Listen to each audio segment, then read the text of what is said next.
Hey everyone, in today's video we are going to see one more video of English. Last video में हमने देखा था ये सारी चीज़ें हमने कंप्लीट की थी। वन वीडियो में ये है और सेकंड वीडियो में ये मैं जो आपको बता रही हूँ ये बेसिक्स ऑफ इंग्लिश वाले प्लेलिस्ट में आपको सारे मिलेंगे। ठीक है, अगर आपको लास्ट वीडियोस देखने हैं तो आप बेसिक्स ऑफ इंग्लिश के प्लेलिस्ट में जाइए, वहाँ पे आपको मिल जाएगा सारा वीडियो। और वहाँ पे जो बेसिक से स्टार्ट करना उनके लिए वो सारे वीडियोज़ हैं। ठीक है, इंग्लिश स्टोरीज ट्रांसलेशन वाला जो प्लेलिस्ट है वो उनके लिए है जिनका बेसिक क्लियर है, उनके लिए स्टोरीज़ वाले हैं। क्यों? क्योंकि स्टोरीज़ में आप देखोगे तो बहुत सारे रूल्स आपको ग्रामर के मिलेंगे और बहुत सारे हार्ड वर्ड मिलेंगे, सेंटेंसेस काफ़ी लॉन्ग मिलेंगे। सो वो समझने में थोड़ा सा मुश्किल होता है, इसीलिए पहले आप बेसिक वाला क्लियर कीजिए, बेसिक अपनी नॉलेज क्लियर कीजिए, उसके बाद आप वो सारे वीडियोस देखिए। यहाँ पे जो क्वेश्चन थे वो मैं आपको यहाँ पे एक्सप्लेन कर रही हूँ। जैसे क्वेश्चन आप इस तरीके के क्वेश्चन आप भी पूछते हो तो वो क्वेश्चन को कैसे पूछा जाए, अगर आप इस टाइप के क्वेश्चन पूछते हो, अगर पूछना चाहते हो या कोई आपसे पूछ रहा है या लिखा हुआ है तो आप उसे कैसे समझोगे, या फिर अगर आप पूछना चाह रहे हो तो कैसे पूछ सकते हो, इसलिए मैं इसे एक्सप्लेन कर रही हूँ। ठीक है, now let's start. Answer in one word, तो आंसर का मतलब आपको पता है, एक एक वर्ड का मतलब समझना बहुत ज़रूरी है। ठीक है, वर्ड यानी शब्द, यानी आंसर इन वन वर्ड। तो आंसर अगर पहला आपको दिया हुआ है वर्ब, पहला ही वर्ब है आंसर, क्वेश्चन या लुक। ठीक है, लुक यानी देखो, रीड, राइट, ये सारे अगर वर्ब आपको पहले दिया जाए तो समझिए कि एक कमांड की तरह होता है कि मतलब आपको बोला जा रहा है आंसर दो। ठीक है, रीड द क्वेश्चन तो क्वेश्चन पढ़ो, write the question, write the answer, so answer लिखो। Okay, so answer in one word, एक शब्द में उत्तर दो, तो ये कमांड की तरह यूज़ होता है। ओके, नॉर्मली अगर हम किसी को पूछते हैं, बच्चे लोगों को या किसी को भी, so give me answer in one word. Okay, या फिर इतना भी बोलेंगे बोलेंगे आंसर इन वन वर्ड, तभी भी समझ जाएंगे। Now, what do you use to comb your hair? What do you use to comb your hair? What do you use to comb your hair? Comb नहीं बोलना है, hair नहीं बोलना है, what नहीं बोलना है, what. What do you use to comb your hair? क्या पूछा जा रहा है यहाँ पे? you यानी तुम या आप, use यानी यूज़ करना, प्रयोग। नॉर्मली तुम अभी यूज़ ही बोलते ना, टू कॉम यानी कंघी करने के लिए।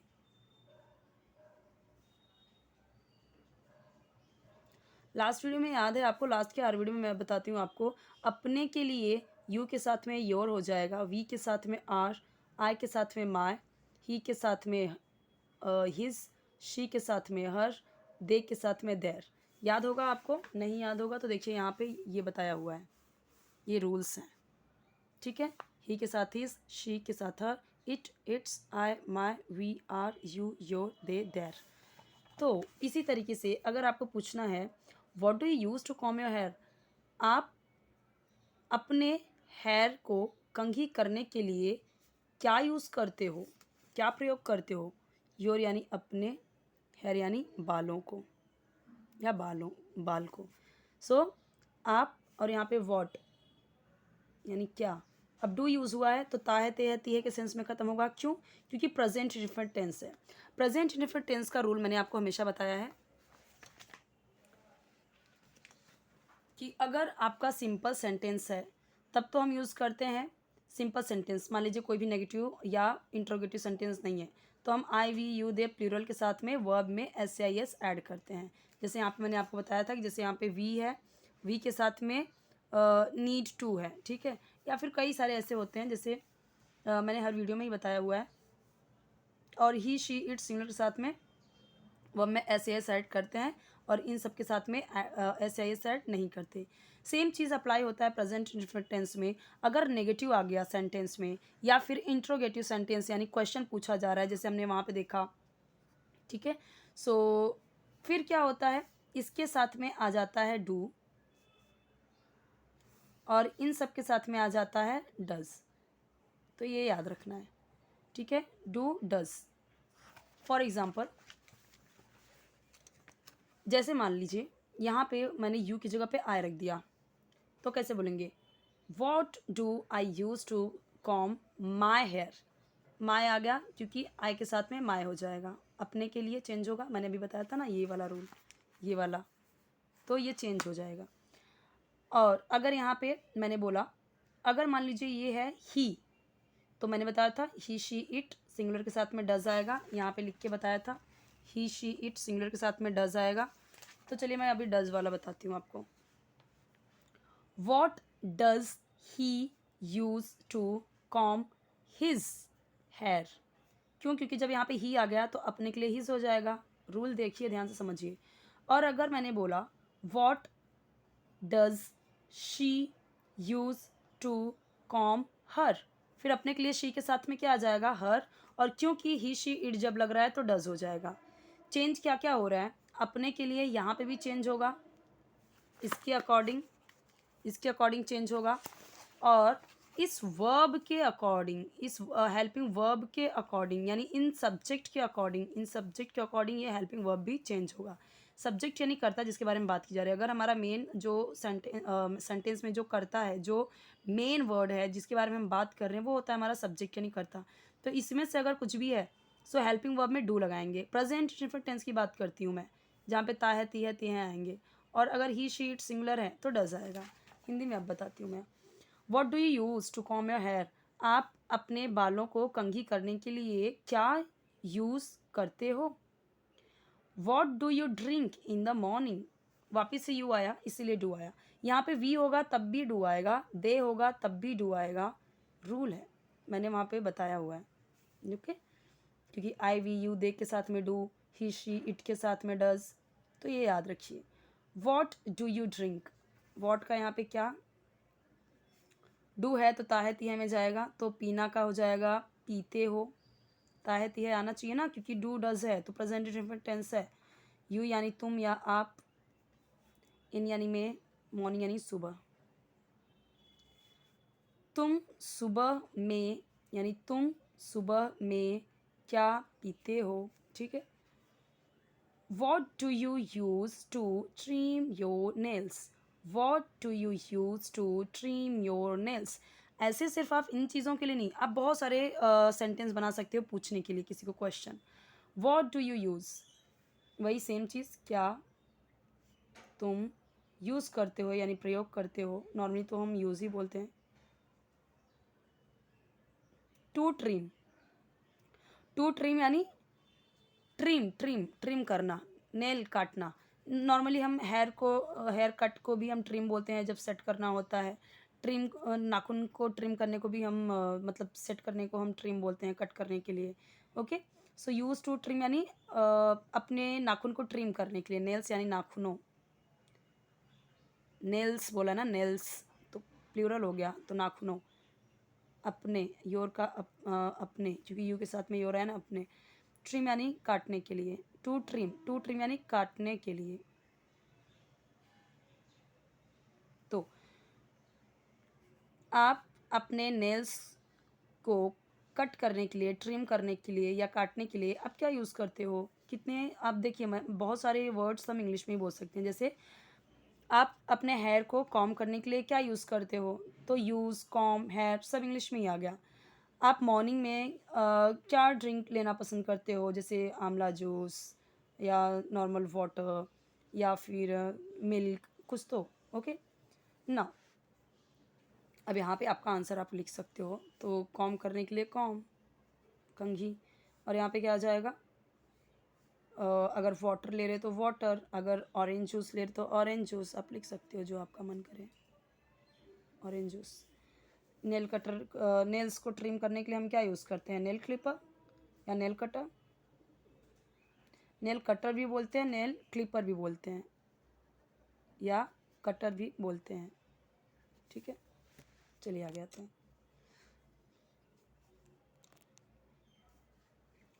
Select the right word from the brackets. क्या बोला उसने? सेलेक्ट, पहले उसने वर्ब रखा, तो जैसे यहाँ पे आंसर था तो आंसर दो, तो सेलेक्ट करो यानी चुनो। द राइट यानी सही शब्द, फ्रॉम यानी से, ब्रैकेट यानी इसको बोलते हैं ब्रैकेट यानी कोष्ठक जिसे बोलते हैं हम। अब एक चीज़ ध्यान दीजिए, अब ऐसा नहीं है कि ये सिर्फ बुक में लिखा हुआ है तो बुक में क्वेश्चन दिया हुआ है तो वो करो। नॉर्मली ऐसे हम भी तो बोलते हैं ना, सेलेक्ट द करेक्ट वर्ड, यानी कि सही, अगर कोई मान लो कुछ ऐसा अच्छा बात नहीं बोल रहा है, कुछ गलत बात बोल रहा है, कोई कुछ गाली वगैरह दे रहा है, सो यू कैन से ना select the correct word, select the proper word, okay, या से द प्रॉपर वर्ड, या speak the correct word, speak the right word, okay. Now I go, I, अब यहाँ पे देखिए आई के साथ में सब्जेक्ट है आपका, डायरेक्ट वर्ब आया है ना, कोई हेल्पिंग वर्ब नहीं है ना, ना तो यहाँ पे can, could, he, is, are, am, कुछ भी नहीं है. तो ये कौन सा टेंस है? Present different tense. सब्जेक्ट के बाद तुरंत वर्ब आ गया. लेकिन यहाँ पे देखिए, अगर यहाँ पे ही होता तो गोज होता, शी होता तो गोज होता. क्या रूल है, याद आया आपको कि प्रेजेंट डिफरेंट टेंस का रूल होता है कि सब्जेक्ट के बाद तुरंत वर्ब आए तो प्रेजेंट डिफरेंट टेंस होता है, ता है, ती है, ते है के सेंस में वो जाता है. सो लेकिन रूल क्या होता है, आई, वी, यू, दे प्लूरल के साथ में वर्ब में एस आई एस ऐड नहीं करते, यही बताया था.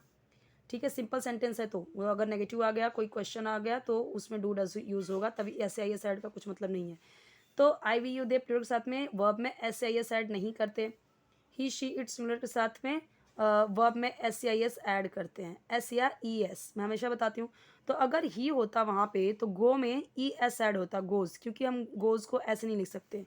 ठीक है, तो गोज में ये रूल होता है कि अगर आप एस आई एस ऐड कर रहे हो तो वो ध्यान देना होता है कि अगर लास्ट में आपका कोई वॉवेल है तो ई एस लगाना पड़ता है. ठीक है, सी एच है तो भी ई एस लगाना पड़ता है.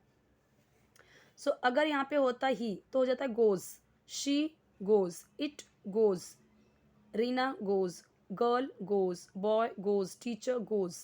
लेकिन अगर होता आई तो goes, go, we go, you go, they go. Rule वही है, क्योंकि आई, वी, यू के साथ में और दे के साथ में प्लूरल के साथ में वर्ब में एस या ई एस ऐड नहीं होगा, इसीलिए तो गो आया. इन सब के साथ में वर्ब, इन सब के साथ में एस या ई एस ऐड नहीं होगा. वहीं ही, शी, इट होगा तो वर्ब में एस एस ऐड होगा. और आई गो, मैं, लेकिन हिंदी में वही बनेगा, मैं जाता हूँ. ठीक है, वह जाती है, वह जाता है, वे जाते हैं, बनेगा तो हिंदी में वही सेंस कि प्रेजेंट की बात कर रहे हैं. फॉर यानी के लिए, अ वॉक यानी वॉक के लिए, every morning. So I go for a walk every morning. मैं एवरी मॉर्निंग वॉक के लिए जाता हूँ. मैंने कितने सारे वर्ड्स इंग्लिश में ही बोल दिए, मॉर्निंग भी, एवरी भी, वॉक भी, है ना. मैं एवरी मॉर्निंग वॉक के लिए जाता हूँ. ठीक है, एवरी यानी हर रोज. ठीक है, मॉर्निंग यानी सुबह. तो मैं हर सुबह वॉक के लिए जाता हूँ, यानी टहलने के लिए, घूमने के लिए. तो मैं हर सुबह टहलने के लिए जाता हूँ. We should go to bed at night. What, early या लेट? सो वी शुड, हमें, अब ये सजेशन है इसलिए शुड आया. और जब कभी भी आपको ऐसे दिखे, सो यानी कि अगर जब मॉडल ऑक्सिलरी है, शुड, कैन, कुड, वुड, तो कोई भी सब्जेक्ट हो, I, we, you, they, he, she, it, same rule होगा. सब्जेक्ट आएगा, फिर वो आएगा, फिर मेन जो वर्ब है आपका वो एज इट इज़ लिखा जाएगा, उसमें I N G, S A S add नहीं करते. देखिए, वी शुड गो, ओके, हमें जाना चाहिए. टू बेड यानी सोने के लिए या बिस्तर पर, टू बेड यानी सोने के लिए या बिस्तर पर, दोनों होगा. एट नाइट अर्ली, तो अर्ली यानी जल्दी, अर्ली यानी जल्दी. तो क्या हो जाएगा पूरा, we should go to bed early at night. Okay, at night यानी रात में. So we should go to bed at night यानी कि अर्ली आएगा पे. We should go to bed early at night, हमें रात में जल्दी सोने के लिए जाना चाहिए या बिस्तर पर जाना चाहिए. आई च्यू, ये भी आपका क्या है, प्रेजेंट इंडेफिनिट टेंस. आई, मैं, च्यू यानी चबाता हूँ. अब यहाँ पे समझिए, यहाँ पे भी ता है, ती है, ते हैं, आए, क्यों? क्योंकि प्रेजेंट इंडेफिनिट टेंस है, सब्जेक्ट तुरंत वर्ब आ गया.